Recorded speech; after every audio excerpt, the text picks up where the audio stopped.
ನಾನು ಅದನ್ನು ತೀರಿಸೋದಕ್ಕೆ ನನ್ನ ಜೀವನ ಪೂರ್ತಿ ಅಡಾಯಿಟ್ಟಂಗಾಯ್ತು. ಅದು ನಾನು ಅಷ್ಟಕ್ಕೆ ಸರ್.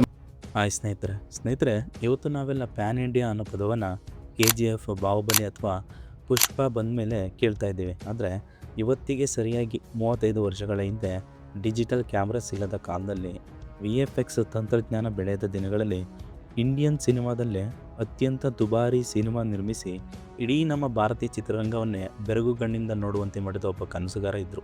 ಅವರೇ ನಮ್ಮ ಕ್ರೇಜಿ ಸ್ಟಾರ್ ವಿ ರವಿಚಂದ್ರನ್ ಅವರು. ಅದು 1991ರಲ್ಲಿ ತೆರೆಗೆ ಬಂದಂಥ ಶಾಂತಿ ಕ್ರಾಂತಿ ಚಿತ್ರ. ಮಕ್ಕಳು ದೇಶದ ಆಸ್ತಿ, ದೇಶದ ಭವಿಷ್ಯ.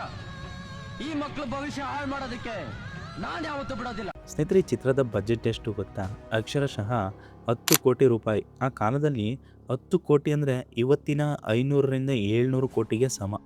ರಜನಿಕಾಂತ್, ಅಕ್ಕಿನೇನಿ, ನಾಗಾರ್ಜುನ, ಜೂಹಿ ಚಾವ್ಲಾ, ರಮೇಶ್ ಅರವಿಂದ್, ಅನಂತ್ ನಾಗ್ ಹೀಗೆ ಸೂಪರ್ ಸ್ಟಾರ್ಗಳ ದಂಡೆ ಈ ಸಿನಿಮಾದಲ್ಲಿ ಇತ್ತು.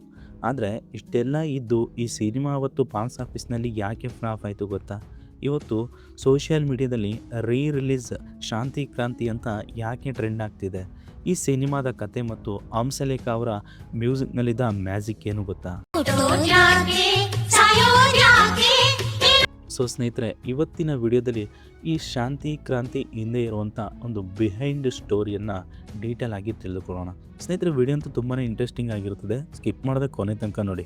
ಹಾಗೆ ನಮ್ಮ ಚಾನಲ್ಗೆ ಹೊಸಬರಾಗಿದ್ದರೆ ಈ ಕೂಡಲೇ ಕೆಳಗಡೆ ಕಾಣಿಸುವ ರೆಡ್ ಬಟನ್ ಮೇಲೆ ಕ್ಲಿಕ್ ಮಾಡಿ ಸಬ್ಸ್ಕ್ರೈಬ್ ಮಾಡ್ಕೊಳ್ಳಿ. ಮಿಸ್ ಮಾಡದೆ ಹೊಸ ವಿಡಿಯೋಗಳ ನೋಟಿಫಿಕೇಷನ್ಗೆ ಪಕ್ಕದಲ್ಲಿರುವ ಬೆಲ್ ಐಕನ್ ಮೇಲೆ ಕ್ಲಿಕ್ ಮಾಡಿ ಆಲ್ ವಿಡಿಯೋಸ್ ಎಂದು ಸೆಲೆಕ್ಟ್ ಮಾಡ್ಕೊಳ್ಳಿ. ಹಾಗಾದರೆ ಬನ್ನಿ ವಿಡಿಯೋವನ್ನು ಶುರು ಮಾಡೋಣ. ನಿನ್ನೆ ಬಸ್ನಲ್ಲಿ ಮಕ್ಕಳು ಸತ್ತಿದ್ದು ಆಕ್ಸಿಡೆಂಟಿಂದ ಅಲ್ಲ, ಅದು ಕೊಲೆ ಅಂತ ನಂಗೆ ಚೆನ್ನಾಗಿ ಗೊತ್ತಿದೆ. ಸ್ನೇಹಿತರೆ, ಅಂದು 1988ರಲ್ಲಿ ಈ ಸಿನಿಮಾಗೆ ಚಾಲನೆ ಸಿಕ್ಕಾಗ ಭಾರತದಲ್ಲಿ ಅತ್ಯಂತ ದುಬಾರಿ ಸಿನಿಮಾ ಅಂದರೆ ಅಮಿತಾಬ್ ಬಚ್ಚನ್ ಅವರ ಅಜೂಬಾ 8 ಕೋಟಿ. ಅಂದರೆ ರವಿಚಂದ್ರನ್ ಅವರು ಶಾಂತಿ ಕ್ರಾಂತಿಯನ್ನು ಕೇವಲ 10 ಕೋಟಿ ವೆಚ್ಚದಲ್ಲಿ 4 ಭಾಷೆಗಳಲ್ಲಿ ಅಂದರೆ ಕನ್ನಡ, ತೆಲುಗು, ತಮಿಳು ಮತ್ತು ಹಿಂದಿ ಒಂದೇ ಬಾರಿಗೆ ಶೂಟ್ ಮಾಡಲು ನಿರ್ಧಾರವನ್ನು ಮಾಡ್ತಾರೆ. ಸ್ನೇಹಿತರೆ, ನೀವು ಯೋಚನೆ ಮಾಡಿ, ಒಂದೇ ಶಾಟನ್ನು 3 ಬಾರಿ ಶೂಟ್ ಮಾಡಬೇಕಿತ್ತು. ಒಮ್ಮೆ ರವಿಚಂದ್ರನ್, ಇನ್ನೊಮ್ಮೆ ನಾಗಾರ್ಜುನ, ಮತ್ತೊಮ್ಮೆ ರಜನಿಕಾಂತ್. ಪ್ರತಿಯೊಬ್ಬ ಸ್ಟಾರ್ ನಟರ ಕಾಲ್ ಶೀಟ್ ಅಡ್ಜಸ್ಟ್ ಮಾಡೋದು, 3 ಭಾಷೆಯ ಕ್ರೂಗೆ ಪ್ರತ್ಯೇಕ ಸೆಟ್ ಮತ್ತು ಮೇಕಪ್ ವ್ಯವಸ್ಥೆ ಮಾಡೋದು ಸಣ್ಣ ವಿಷಯನೇ ಅಲ್ಲ. ಸ್ನೇಹಿತರೆ, ಬೆಂಗಳೂರಿನ MG ರಸ್ತೆಯ ಮಾದರಿಯನ್ನೇ ಬೃಹತ್ ಸೆಟ್ ಹಾಕಿ ಇಲ್ಲಿ ಒಂದು ರೀಕ್ರಿಯೇಟ್ ಮಾಡ್ತಾರೆ. ಕ್ಲೈಮ್ಯಾಕ್ಸ್ ಆ್ಯಕ್ಷನ್ ಸೀನ್ಗಾಗಿ 50 ಎಕರೆ ಖಾಲಿ ಜಾಗವನ್ನು ಇವರು ಬಾಡಿಗೆಗೆ ಪಡೆದಲ್ಲಿ ಬೃಹತ್ ಕಟ್ಟಡಗಳನ್ನು ಕಟ್ಟಿ ನಿಜವಾದ ಕಾರುಗಳನ್ನು ಇಲ್ಲಿ ಬ್ಲಾಸ್ಟ್ ಮಾಡಲಾಗಿತ್ತು.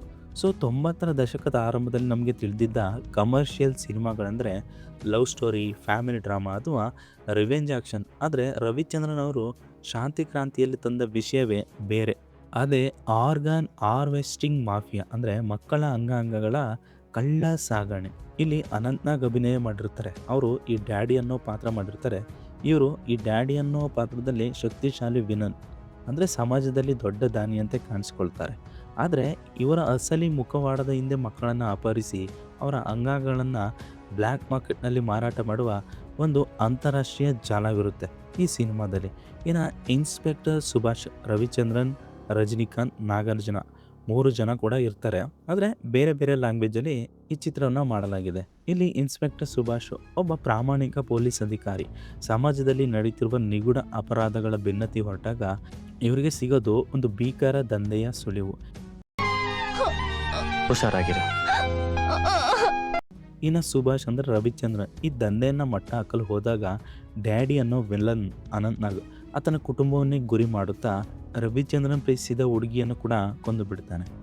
ದೇಶದಲ್ಲೊಂದು ಶಾಂತಿ ಮತ್ತು ಕ್ರಾಂತಿ ತರಲು ಸುಭಾಷ್ ಹೇಗೆ ಹೋರಾಡ್ತಾನೆ ಮುಂದೆ ಎಂಬುದಕ್ಕೆ ಈ ಸಿನಿಮಾ ಒಂದು ಕಥಾ ವಸ್ತು ಆಗಿದೆ ಅಂತ ಅನ್ಬೋದು. ಸ್ನೇಹಿತರೆ, ಇವತ್ತು ನಾವು ಸ್ಪೈಡರ್ ಮ್ಯಾನ್ ಆಗಿರ್ಬೋದು ಅಥವಾ ಐಫೈ ಥ್ರಿಲ್ಲರ್ಗಳಲ್ಲಿ ನೋಡುವ ಒಂದು ಹೈಟೆಕ್ ಲ್ಯಾಬ್ಗಳು, ಆರ್ಗನ್ ಟ್ರಾನ್ಸ್ಪ್ಲಾಂಟ್ ಕಾನ್ಸೆಪ್ಟನ್ನು ನಮ್ಮ ರವಿಚಂದ್ರನ್ ಅವರು 1991ರಲ್ಲೇ ಪ್ರೇಕ್ಷಕರ ಮುಂದೆ ತಂದಿಟ್ಟಿದ್ರು. ಕಥೆಯ ಕಾನ್ಸೆಪ್ಟ್ ಅಷ್ಟು ಡಾರ್ಕ್ ಮತ್ತು ಅಡ್ವಾನ್ಸ್ ಆಗಿತ್ತು ಅಂತ ಹೇಳ್ಬೋದು. ಸ್ನೇಹಿತರೆ, ಇಷ್ಟೆಲ್ಲ ಸ್ಟಾರ್ಗಳು, ಬೃಹತ್ ಸೆಟ್ಟು, ಗಮ್ಮತ್ತದ ಸಂಗೀತ ಇದ್ದರೂ ಸಿನಿಮಾ ಬಾಕ್ಸ್ ಆಫೀಸ್ನಲ್ಲಿ ಸೋತಿದ್ದೇಕೆ? ಇದೇ ನಮಗೆ ದೊಡ್ಡ ಪ್ರಶ್ನೆ. ಇವತ್ತು ಸೋಷಿಯಲ್ ಮೀಡಿಯಾದಲ್ಲಿ ಚರ್ಚೆ ಆಗ್ತಿರೋ ಪ್ರಶ್ನೆ ಅಂದರೆ ಇದೆ. ಸ್ನೇಹಿತರೆ, ಮೊದಲನೇದಾಗಿ ನೋಡೋದಾದರೆ 1991ರ ಪ್ರೇಕ್ಷಕರಿಗೆ ಈ ಆರ್ಗನ್ ಟ್ರಾನ್ಸ್ಪ್ಲಾಂಟ್ ಮಾಫಿಯಾ ವಿಷಯ ಒಂದು ಸಂಕೀರ್ಣ ಅಂತ ಅನಿಸುತ್ತೆ. ಪ್ರೇಕ್ಷಕರು ರವಿಚಂದ್ರನ್ ಅವರಿಂದ ಪ್ರೇಮಲೋಕ, ರಣಧೀರ ಶೈಲಿಯ ರೊಮ್ಯಾಂಟಿಕ್ ಮ್ಯೂಸಿಕಲ್ ಸಿನಿಮಾಗಳನ್ನು ಮಾತ್ರ ಆಶಿಸ್ತಾ ಇದ್ದರು. ಇನ್ನು 4 ಭಾಷೆಗಳಲ್ಲಿ ಏಕಕಾಲದಲ್ಲಿ ಶೂಟ್ ಮಾಡಿದ್ದರಿಂದ ಸಿನಿಮಾ ಮುಗಿಯಲು 2 ರಿಂದ 3 ವರ್ಷಗಳು ಬೇಕಾಯಿತು. ಇದರಿಂದ ಬಡ್ಡಿ ಬೆಳೆದು ಬಜೆಟ್ 10 ಕೋಟಿಗೆ ಏರಿತು ಅಂತ ಹೇಳ್ಬೋದು. ಇನ್ನು ಈ ಬೃಹತ್ ಬಜೆಟ್ ರಿಕವರಿ ಮಾಡಲು ಇವರು ಟಿಕೆಟ್ ದರ ಹೆಚ್ಚಿಸಲು ಸರ್ಕಾರದ ಅನುಮತಿ ಪಡೆಯಲಿಲ್ಲ. ಹಾಗಾಗಿ ಈ ಸಿನಿಮಾ ಸೋಲ್ತು ಅಂತ ಹೇಳ್ಬೋದು. ಇನ್ನು ತಮಿಳು ಮತ್ತು ತೆಲುಗಿನಲ್ಲಿ ರವಿಚಂದ್ರನ್ ಅವರು ಈ ಸೈಡ್ ರೋಲ್ನಲ್ಲಿ ಕಾಣಿಸಿಕೊಂಡಿದ್ದರಿಂದ ಕಾళ్ళకు తొడుక్కుని న్యాయం గుండెల మీద తన్నేవాళ్ళ కంటే ಅಲ್ಲಿನ ಪ್ರೇಕ್ಷಕರಿಗೆ ಕನೆಕ್ಟ್ ಆಗೋದು ತುಂಬ ಕಷ್ಟ ಆಯಿತು ಅಂತ ಹೇಳ್ಬೋದು. ಸ್ನೇಹಿತರೆ, ಈ ಸಿನಿಮಾದ ಫ್ಲಾಪ್ನಿಂದಾಗಿ ರವಿಚಂದ್ರನ್ ಅವರು ಸಂಪೂರ್ಣ ದಿವಾಳಿ ಆಗ್ತಾರೆ. ಈ ನಷ್ಟದಿಂದ ಹೊರಬರಲು ಅವರು ಮುಂದೆ ಹಲವು ವರ್ಷಗಳ ಕಾಲ ಸತತವಾಗಿ ರೀಮೇಕ್ ಸಿನಿಮಾಗಳನ್ನು ಮಾಡಬೇಕಾಯಿತು.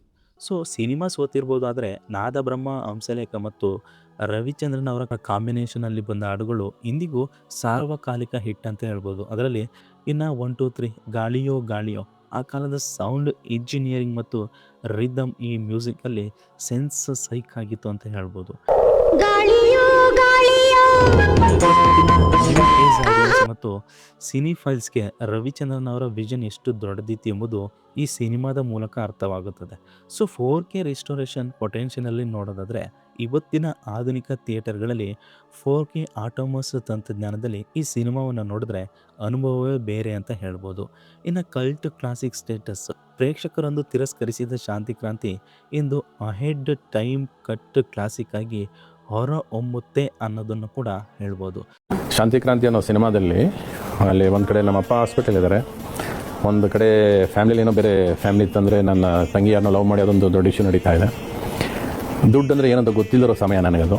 ಸೊ ಸ್ನೇಹಿತರೆ, ಸೋಲು ಗೆಲುವು ಪಕ್ಕಕ್ಕಿಟ್ಟರೆ ಶಾಂತಿ ಕ್ರಾಂತಿ ಅನ್ನೋದು ಕೇವಲ ಒಂದು ಸಿನಿಮಾವಲ್ಲ, ಅದು ಕನ್ನಡ ಚಿತ್ರರಂಗದ ಒಂದು ಸಾಹಸದ ಸಂಕೇತ.